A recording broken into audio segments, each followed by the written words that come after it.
Hello and welcome back. Next up, we will learn about the Flex CSS shorthand property for the Flex items.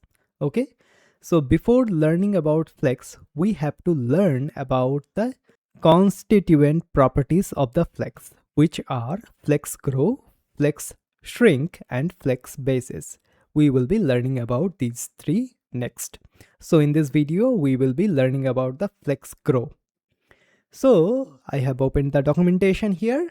So the flex grow CSS property sets the flex grow factor, which specifies how much of the flex container's positive free space, this is very important, if any, should be assigned to the flex item's main size. So what do I mean by the positive free space? If I just open that basically means that the available space. Okay, so here, as you can see, here is our boxes. Okay, so what I'll do, I will go here and do flex direction to row. Okay, and I'll get rid of this aligned content. I will not get rid of the flex wrap currently right now. So width is 200 pixels, which is nice, and if I just save that and go here, okay, flex direction is row. Give me a second, just open it with the live server. Okay, just close it up, go here, refresh. Okay, there we go.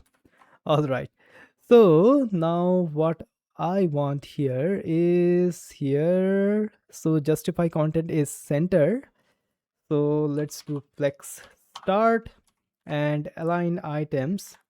Let's do flex start as well. Okay, if I do that, okay, all right, we have this one as well. So I will get rid of the align self. All right, now there we go. So as you can see, we have some free space here, right? So that is the positive free space of a flex container.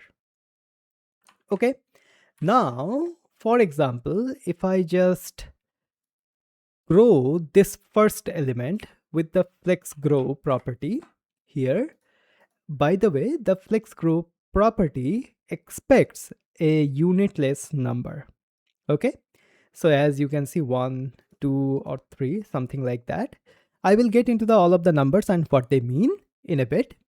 So what I can do, if I want to grow this first element so that it will occupy all of the available free space, then what I have to do, I have to go to the code, and then inside of this particular class, I can do flex grow and set to 1. Hit save. And now, as you can see, all of the available space is now occupied by this particular element.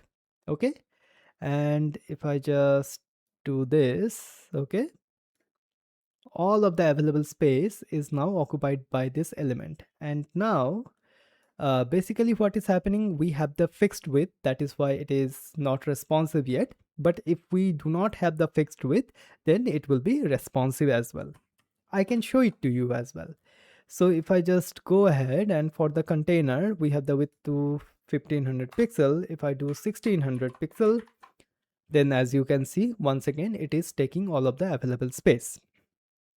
Okay, now what I can do is I will just get rid of this width and see. Okay, now everything is lined up and now it is responsive, as you can see. Okay, so for this demo I will just get rid of all of the width, and what I'll do, I will add some margin of 50 pixels, something like that, on each of the sides. Okay, so as you can see, if I just shrink down, then it is shrinking down as well, and if I just expand the browser, it is expanding as well. Okay, so this is the behavior which we are seeing. All right, now for example, what you want is that this third box, you want this first box to grow at the rate of, for example, 1x, but you want to grow this third box at the rate of 2x, okay? Or it should occupy the twice as free space as this first one occupies. So how we can do that? We can do that by going to this class and then do flex grow set to 2. Then because the one class, this particular box has the flex grow set to 1, and this third box has the flex grow set to 2, that is why it will grow twice as fast. Okay, so if I just go here, as you can see, it is now way bigger. So the free available space which we had previously is now distributed among these two elements, and the third box has occupied twice as free space as the first box. And now if I just shrink the browser, as you can see, the rate in which it is shrinking the third box is twice as fast as well. Okay, so I hope that makes sense. So this is the flex grow CSS property. Okay, so if we have some sort of a positive free space, then the free space can be distributed among the flex items. And how we can distribute that? We can distribute that by using the flex grow CSS property. Also, for example, what I can do for the third box, I can do something like 20. So now the ratio will be 20 by 1.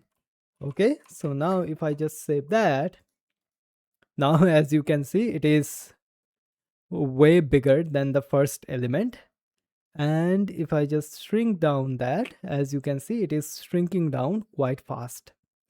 Okay, so by using flex grow, we can distribute the free available space among the flex items.